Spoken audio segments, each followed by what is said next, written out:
میری جذباتی تقریر جاری تھی۔ میرے جوشیلے فالوورز نعرے لگا رہے تھے۔ میں نے کہا، اے یہود و نصارہ، قرآن مت جلاؤ، مت جلاؤ قرآن۔ میرے لہجے کی گھنگرت جاری تھی کہ ایک آواز نے میری سماعتوں پر دستک دی، لیکن قرآن جلانے والوں میں تم بھی تو شامل ہو۔ جسم و جاں میں جاری واہ واہ کی سرشاری کا رقص تھم گیا۔ تم بھی شامل ہو ان لوگوں کے سہولت کاروں میں جو ناروے میں قرآن کو جلا رہے تھے۔ میں نے بے یقینی کی کیفیت میں پوچھا، بھلا میں کیسے شامل تھا؟ دوسری جانب سسکیوں کی آواز تھی۔ جب سسکیاں تھمیں تو میں نے کہا، سہولت کاری کا الزام بہت بڑا ہے۔ میری دلیل نے اسے برانگیختہ کر دیا۔ آؤ تمہیں وہ تماشا دکھاؤں جو تم دیکھنا نہیں چاہتے ہو۔ وہ مجھے مجمع کے درمیان لے آیا اور مجھ سے کہا، پوچھو اس مجمع سے، کیا قرآن کی حفاظت کرے گا یہ مجمع؟ میں نے آواز بلند کی، کیا قرآن کی حفاظت کرو گے؟ مجمع نے کہا، ہاں کریں گے۔ میں نے کہا، حفاظت قرآن کے لیے جان دینی پڑی دو گے؟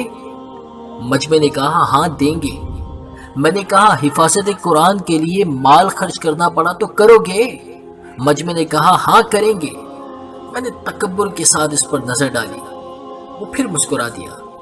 پھر اس نے کہا، تم نے جو چاہا وہ پوچھا، اب وہ پوچھو جو میں کہتا ہوں۔ میں نے اس کا چیلنج قبول کیا۔ اس نے کہا، اس مجمع سے پوچھو، آج تلاوت قرآن کس کس نے کی؟ ان سے پوچھو، آج تلاوت کے بعد کس آیت پر ان کی آنکھوں سے آنسو نکلے؟ ان سے معلوم کرو قرآن ان کی عملی زندگی میں کہاں کہاں ہے اور کہاں کہاں نہیں ہے۔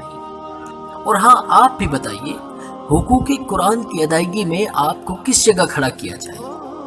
کیا ان کے وجود، ان کے گھر، ان کے خاندان، ان کے محلے، ان کے شہر، ان کی ریاست میں ارے کہیں تو قرآن اپنی شان کے ساتھ کیا نظر آتا ہے؟ کافروں کے ملک چھوڑیے، کیا مسلمان ممالک میں قرآن عملی طور پر کسی بھی اسلامی ریاست کا آئین ہے؟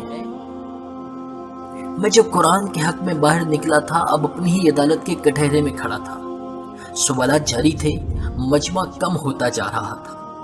سنو اے اہل درد، سنو، جب تک قرآن تمہارے گھروں کی طاقوں میں سجا رہے گا، اس پر گرد جمع ہوتی رہے گی، ناروے جیسے واقعات ہوتے رہیں گے۔ جس دن قرآن طاقوں سے اتر کر تمہارے دل و دماغ میں سما گیا، کردار کے غلاف میں مغلوف ہو گیا، دنیا تمہارے قدموں میں ہوگی۔ اے اہل محبت، سنو، توڑ دو اس جذباتی خول کو اور بیدار کرو جذبے کو۔ احتجاج کرو قرآن جلانے کے خلاف، اور اس کا آغاز اپنے نفس سے کرو۔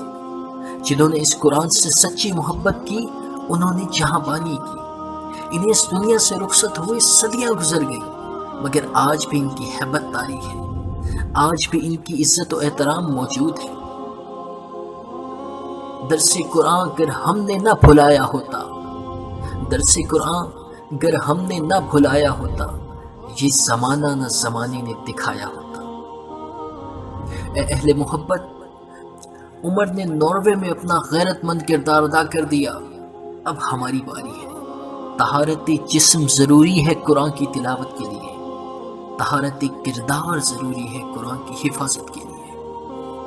اللہ تبارک و تعالی مجھے اور آپ کو عمل کی توفیق عطا فرمائے۔ جزاک اللہ خیرا۔